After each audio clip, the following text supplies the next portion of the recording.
Thank you, friends and family, for joining us this afternoon to commemorate the life of a beloved aunt.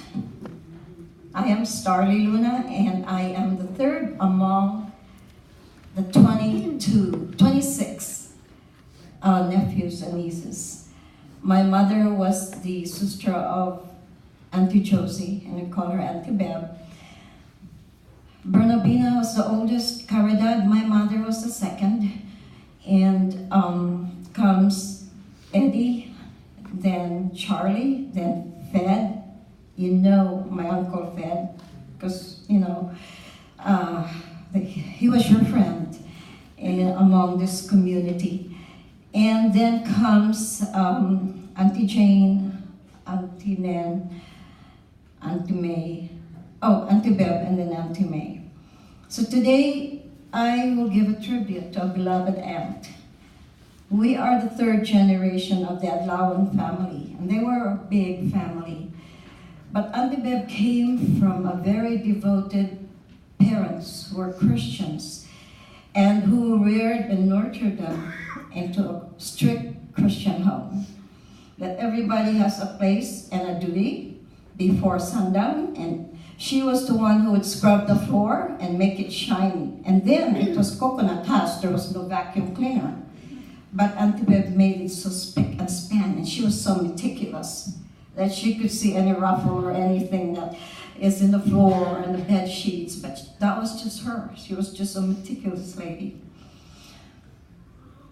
Among the 10, she imbued the Christian values that my grandparents left us, and I thank God for the life of Auntie Beb, who has been a blessing to all of us, family and friends. And yet, amongst the 10, she had a unique personality among each of the 10 siblings. And what I hold dear to my heart is that Auntie Beb was truly a good Christian, a good-hearted Christian, and the Bible said, "Blessed are those in the pure in heart, for they shall see God." Because she had a humble spirit. Not only that, she would offer, when I was in college, I would go visit her in Olongapo in her clinic, and I would go and spend weekends with her, and she would say, "Here's money." I thought, I didn't ask for money. She goes, "That's yours." And when I first arrived here, I stayed with her for a few weeks in her house at Black Haven. But Auntie Beb would always be somebody who was a proactive person who knows what you need and also gives you the support when you need it. And Auntie Beb has taught me a lesson that it is a forgiving heart, which is a truly good heart. She meant her words and she lived her words. And so the spirit of forgiveness and humbleness was what I hold dear to my heart. And indeed, she had a good heart.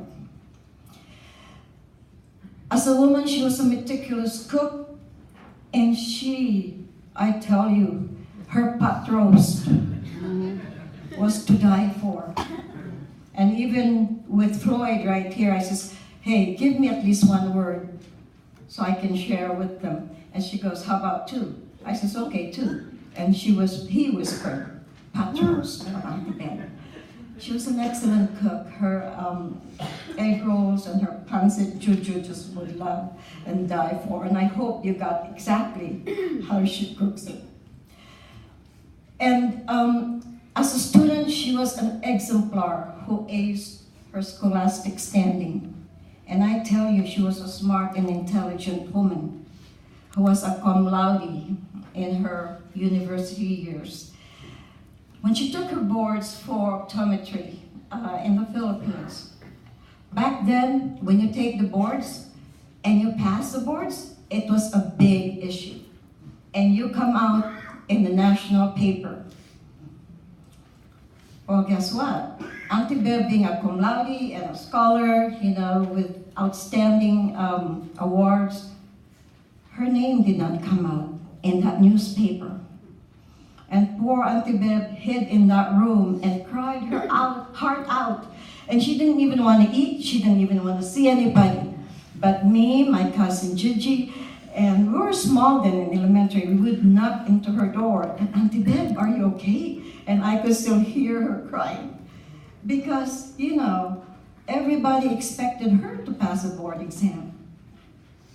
But why not Josefina Mendoza? She was top of the class.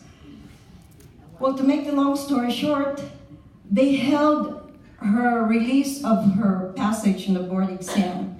I think there was a glitch in the record, but her professors came to the house of my grandparents, came to congratulate her and said, "Hey, look, you are top of that board exam." So we all rejoiced with her, and I said, "See? Well, it was worth her tears, but Auntie Bev was a smart lady, and I would always adore and respect her for that."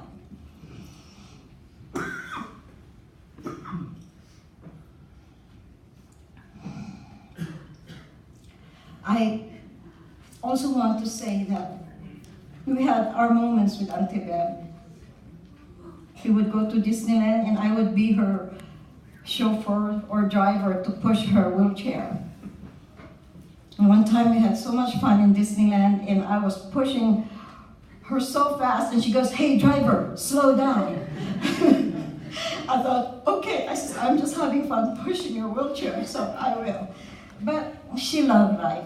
And again, as a Christian woman, she also served faithfully and were pioneers. Uncle Dave and Auntie Bev were pioneers of Apple Valley Seventh-day Adventist Church, who faithfully served all leadership capacities in our church. And because of them, our church thrived, and now we have 100 members, because there was no church at Apple Valley that is in the high desert going to Las Vegas.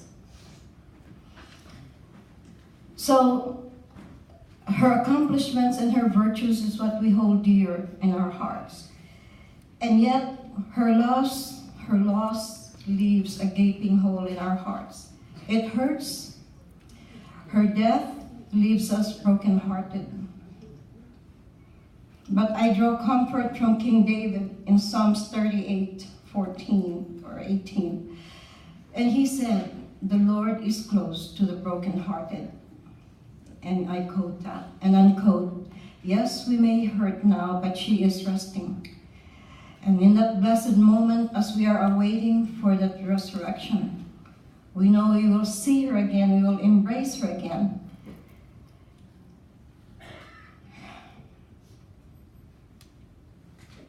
And we will see her again, because the Lord said, those who have pure hearts will see him. Uncle Dave and the children, we were lucky to have her in our lives. And I thank you for coming and celebrating with us in her life.